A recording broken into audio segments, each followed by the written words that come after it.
Juventudes hitlerianas. Las Hitler-Jugend del Tercer Reich no eran simples grupos de formación, eran fábricas de fanáticos. Desde la infancia, los niños eran moldeados para obedecer sin cuestionar y para odiar sin dudar. Crecían con un solo propósito: servir al Führer sin importar el costo. Para cuando llegaban a la adolescencia ya no eran solo jóvenes, sino soldados en potencia, listos para matar o incluso morir por él. Se fundaron en 1922 como parte de las SA. Según las cifras de afiliación a las organizaciones juveniles nazis, entre 1923 y 1939, la curva de crecimiento es impresionante. En 1923, 1.200 jóvenes pertenecían a estas organizaciones. En 1932 ya eran 107.000. Los nazis de la Alemania del Tercer Reich se encargaron de transformar uno de los pilares fundamentales de la socialización, la educación. El adoctrinamiento de los niños y jóvenes alemanes era esencial para Hitler, ya que eran una parte de la sociedad fácilmente manipulable. Bienvenidos a Frontline War Memoirs. La ideología nazi se transmitía por todos los medios, sumergiendo a los jóvenes en un ambiente en el que los nazis eran la raza dominante, los judíos una casta despreciable y la participación en la guerra un verdadero honor, con el fin de recuperar un espacio vital legítimo. Los jóvenes se dejan seducir por estos ideales, convencidos de que su camino es el correcto y atormentados por el miedo a decepcionar a su Führer. Para su gran sorpresa, al final de la guerra se dan cuenta de que han sido engañados y manipulados por los nazis de principio a fin y que su infancia y juventud han sido confiscadas sin piedad por una ideología. Uno de los instrumentos utilizados para ello fue la Ley sobre las Juventudes Hitlerianas, de 1 de diciembre de 1936, que establecía lo siguiente: de la juventud depende el futuro del pueblo alemán. La juventud alemana reunida debe, por ello, encontrarse preparada para sus futuros deberes para con el pueblo. Por tanto, el gobierno del Reich ha dado término al siguiente decreto, el cual será promulgado aquí. 1. Toda la juventud alemana que se encuentre dentro del Reich estará unificada en las juventudes hitlerianas. 2. Toda la juventud alemana, además de ser criada en la familia y en la escuela, será educada en las juventudes hitlerianas física, intelectual y moralmente en el espíritu del nacionalsocialismo para el servicio del pueblo y de la comunidad. Tercero, la misión de educar a la totalidad de la juventud alemana por medio de las juventudes hitlerianas se encomienda al líder del Reich para la juventud alemana en el NSDAP.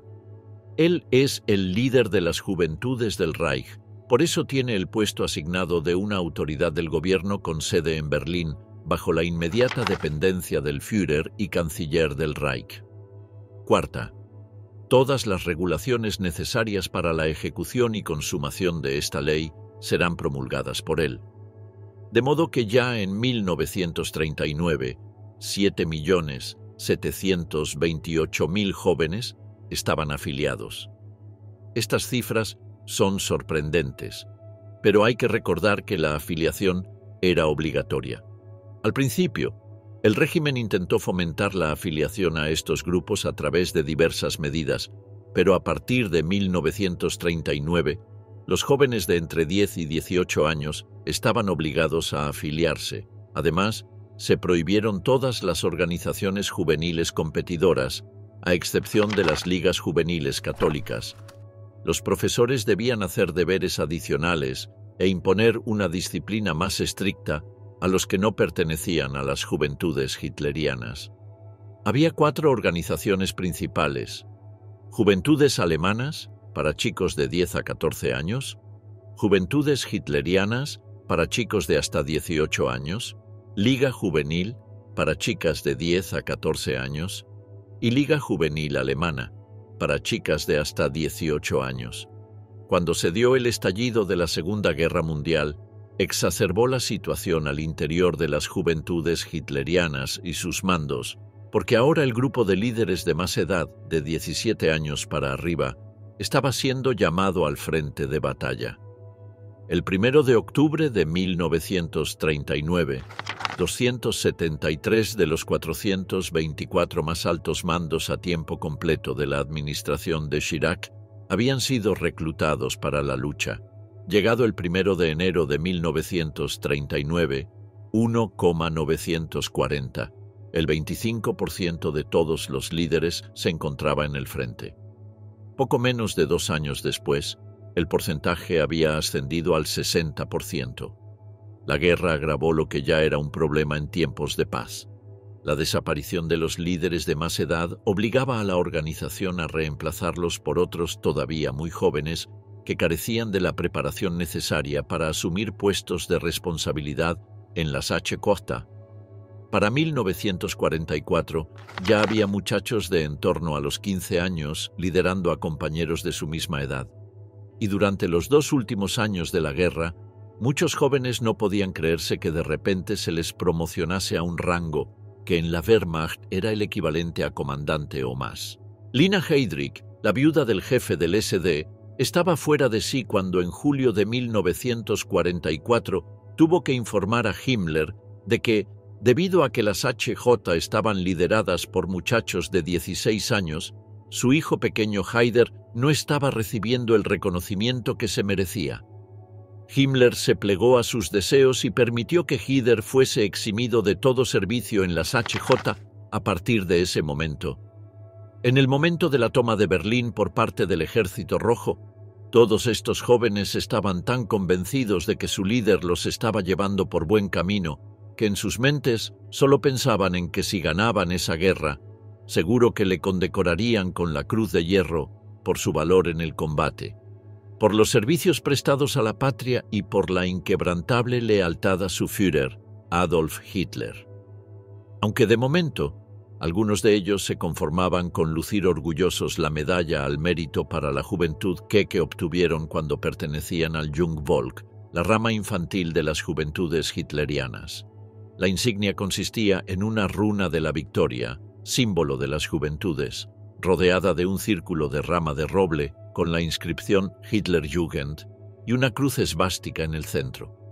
Uno de estos jóvenes fue Hans Petersen, que llevaba también sobre su guerrera parda una insignia de tela recién colocada como miembro del improvisado destacamento Feldherrnhalle, uno de los cientos que crearon las juventudes el día de la movilización general, cuando Berlín quedó cercado y la avalancha de fuego soviético se cernía ya sobre el centro de la ciudad.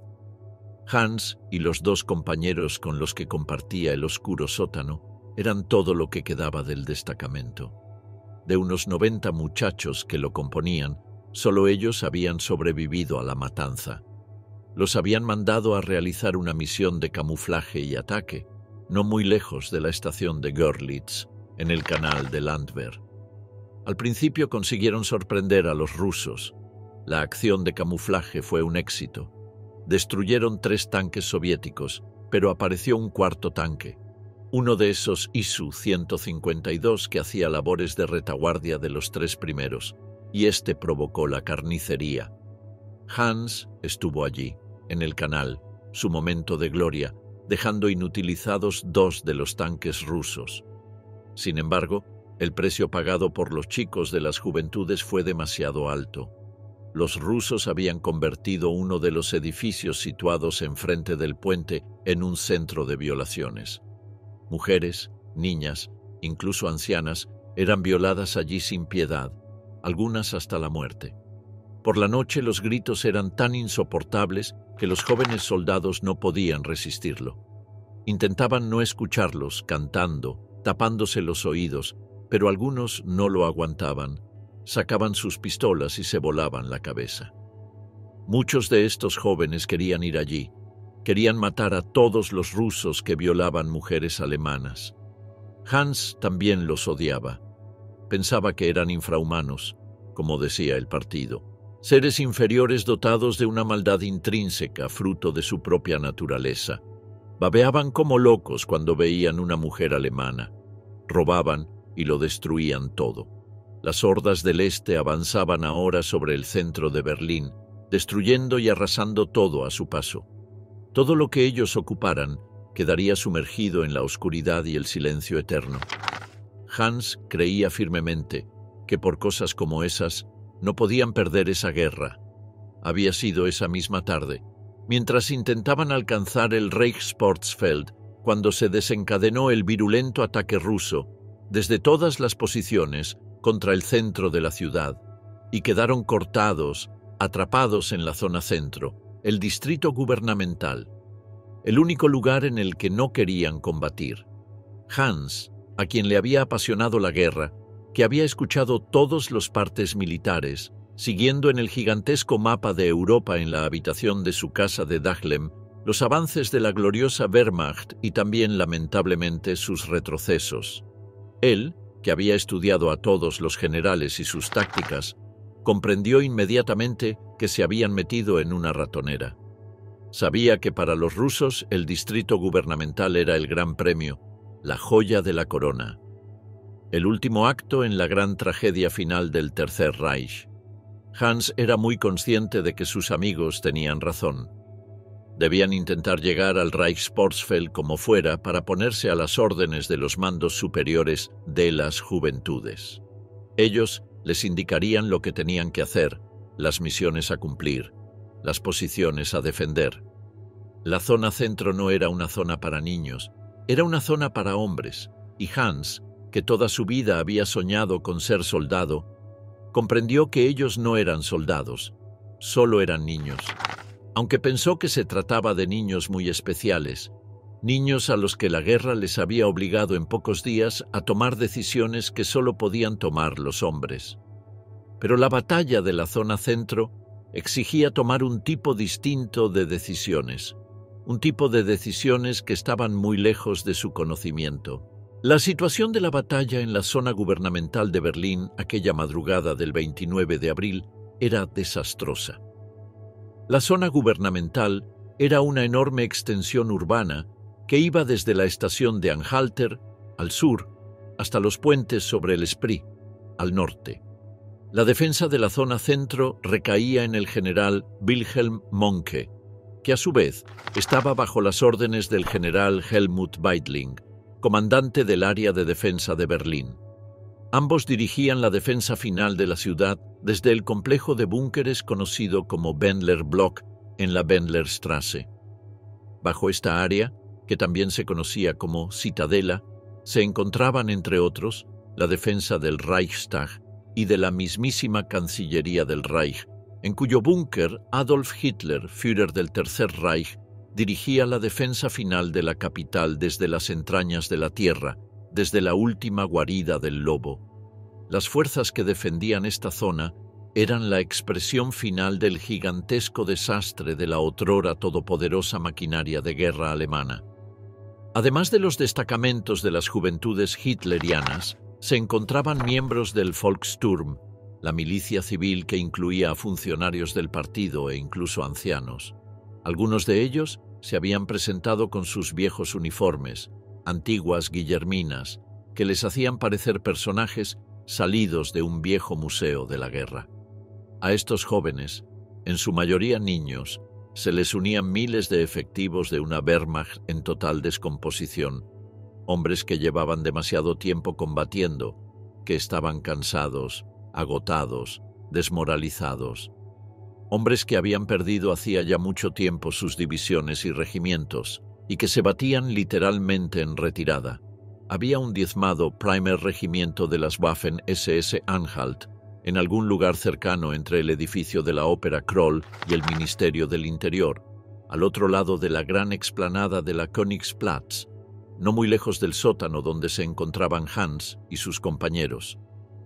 El resto, irónicamente, era una auténtica legión extranjera, elementos de la división Panzergrenadier Nordland, escandinavos, algunas de las viejas divisiones de las SS nórdicas como la Niederlande, la Norge y las Freikorps Danmark, los restos de la SS Grenadier División Carlomagno, franceses, especialmente virulentos en el combate, e incluso voluntarios de los Camisas Negras italianos y de la Legión Azul española, porque aunque el general Franco había ordenado su retirada en el invierno de 1944, muchos de ellos continuaban combatiendo a título personal.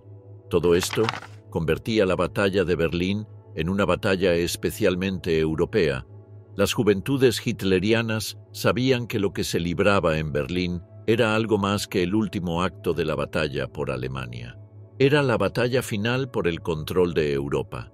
Si ellos fracasaban, la cultura occidental moriría con ellos. Entonces, todo lo culto, lo hermoso, todo aquello por lo que merecía la pena vivir, luchar y morir, desaparecería de la faz de la tierra. Los jóvenes en la guerra pensaban que los soviéticos no se detendrían en Berlín ni en Alemania. Arrasarían la vieja Europa y entonces el negro velo de la cultura asiática lo cubriría todo. Por 1000 años, así lo había advertido el Dr. Goebbels en los mensajes radiofónicos que las juventudes habían escuchado. Era por eso, por lo que de ninguna manera podían permitirse perder esa batalla. No podían consentir no solo que Berlín se convirtiera en la pira funeraria del Tercer Reich, sino que Berlín se acabara convirtiendo en la pira funeraria de la cultura occidental. No obstante, y como durante todo el periodo de la guerra, los judíos sufrieron incluso en la fase final de la guerra antes de la caída de Berlín.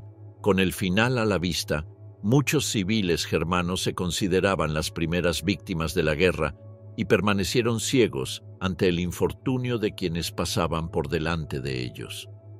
En esta fase terminal del imperio de Hitler, se vinieron abajo las barreras previamente existentes entre el mundo ordenado de la Volksgemeinschaft y el inframundo de los campos. Sus guardianes ya no eran exclusivamente miembros de las SS, comprometidos en el secreto por su juramento, sino que había también militares retirados, funcionarios del partido y miembros de las juventudes hitlerianas.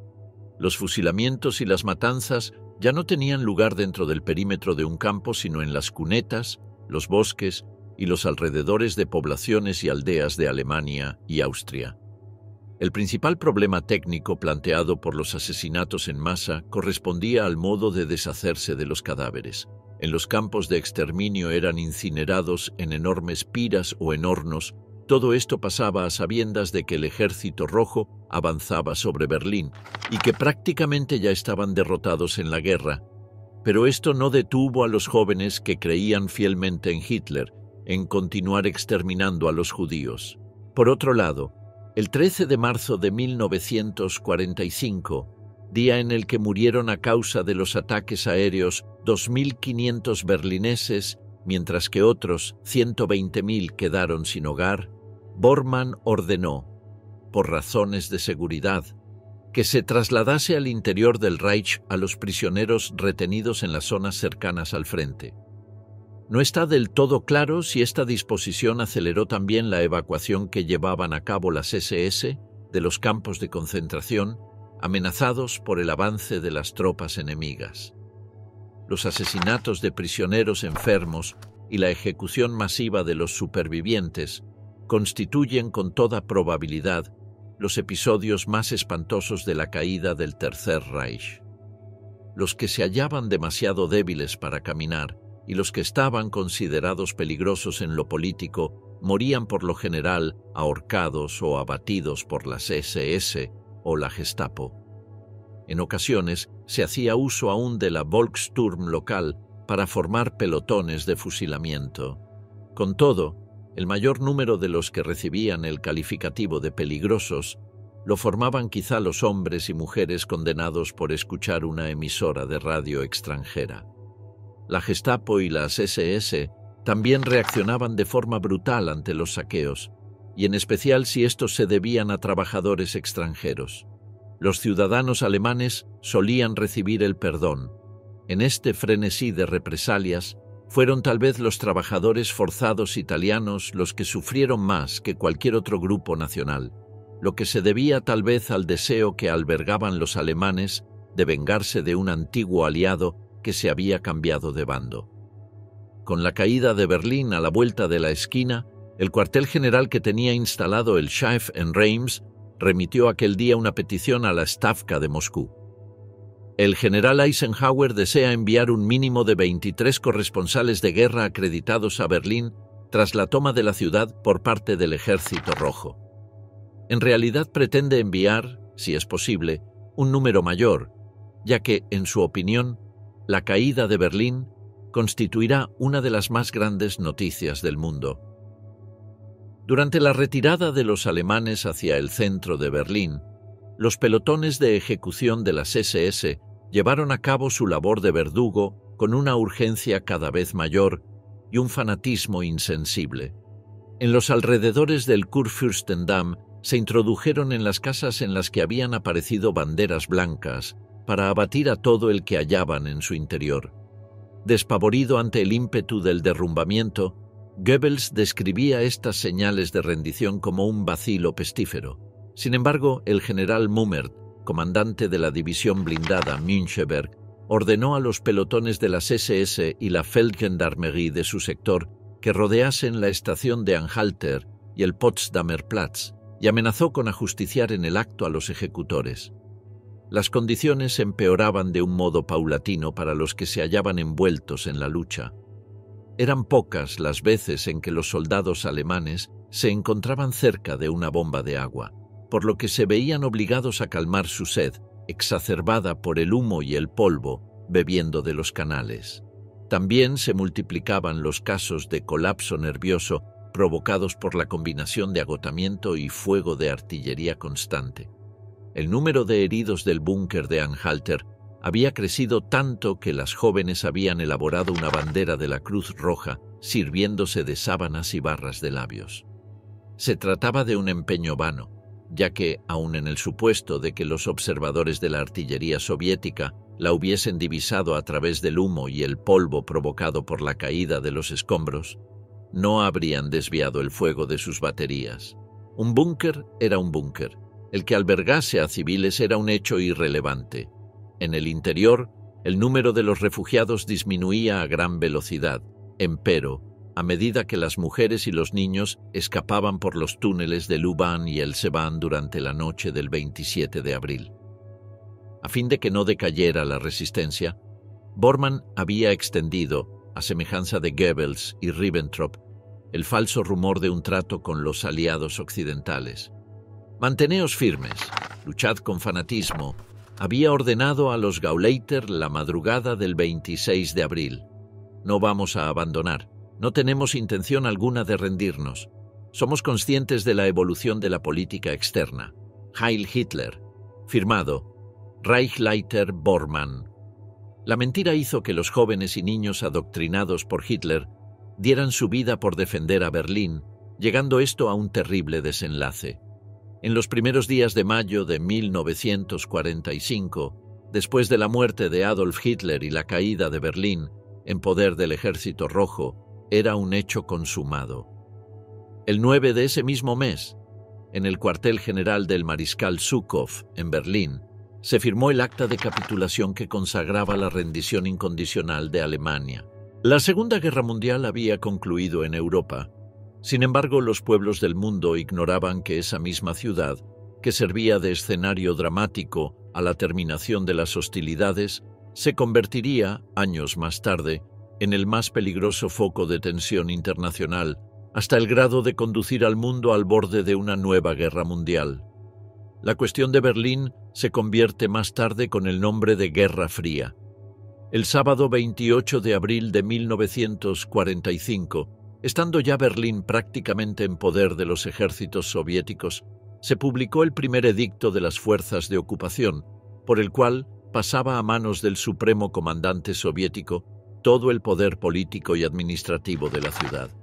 Con base en esa delegación del Comando del Ejército Rojo, el general Bersarin ordenaba la disolución del Partido Nacional Socialista Alemán, así como la de todas sus organizaciones subsidiarias, Juventud Hitleriana, Unión de Mujeres Nazis, Federación de Estudiantes Nacionalsocialistas, etc., prohibiendo sus actividades.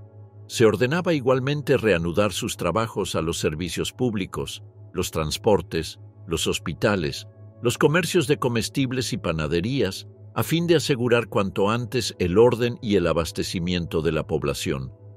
Los empleados públicos seguirían provisionalmente en sus cargos, suspendiéndose, sin embargo, las operaciones bancarias.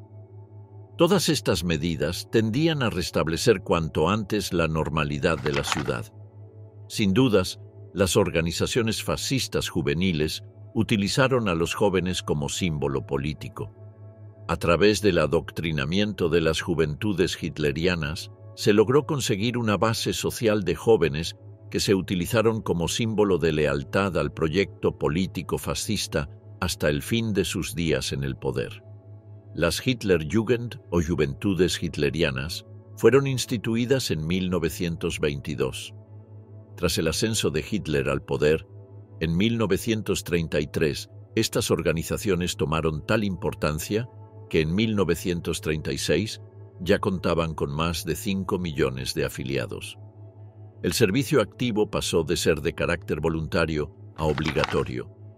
Todos los niños y niñas debían servir en esta organización de manera forzosa.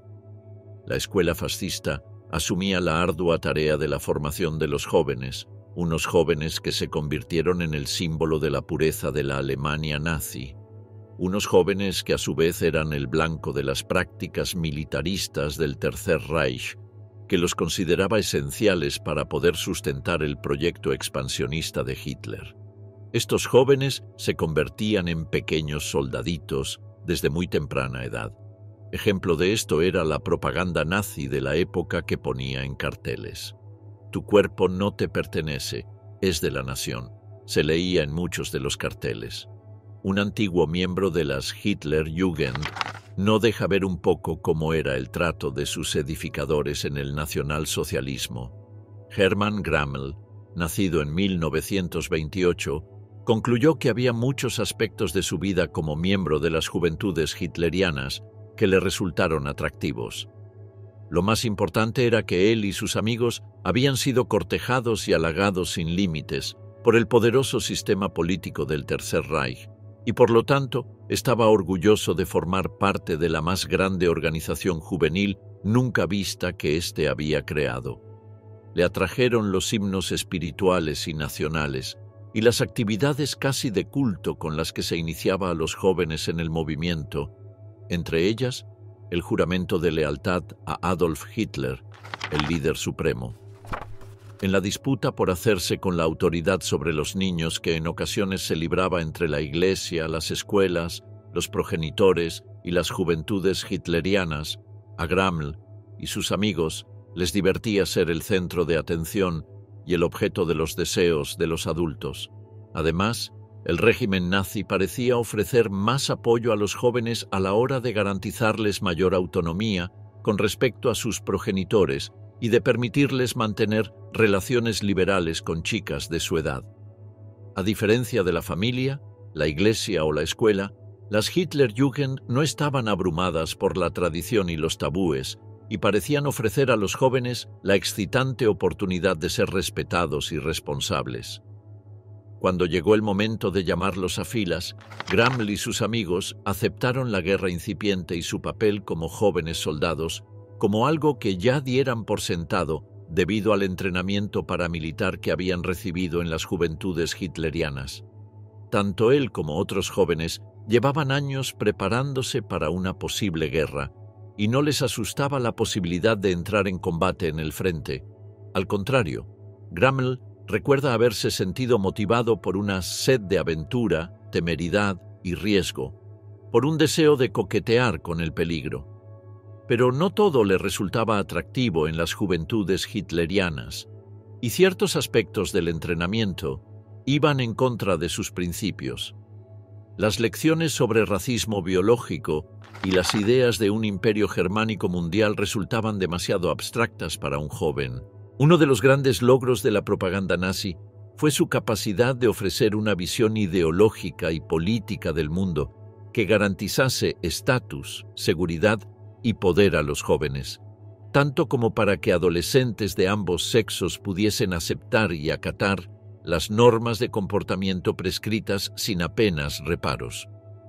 Mediante el elaborado proceso de propaganda, y su difusión de la teoría racial y la superioridad, Hitler logró esculpir el comportamiento privado y público, al mismo tiempo que reforzaba tanto el apoyo público al régimen nazi como los íntimos lazos entre el pueblo y él, su Führer. Los jóvenes, tan cargados de ideales y energía, por fuerza tuvieron que ser especialmente vulnerables a semejantes valores en su búsqueda personal de una identidad y de dar sentido a sus vidas. De esta forma, los nazis amoldaron a niños y jóvenes para que dieran toda su lealtad a Adolf Hitler, para que esto de forma ciega lucharan por sus ideales a tal punto de morir por ellos.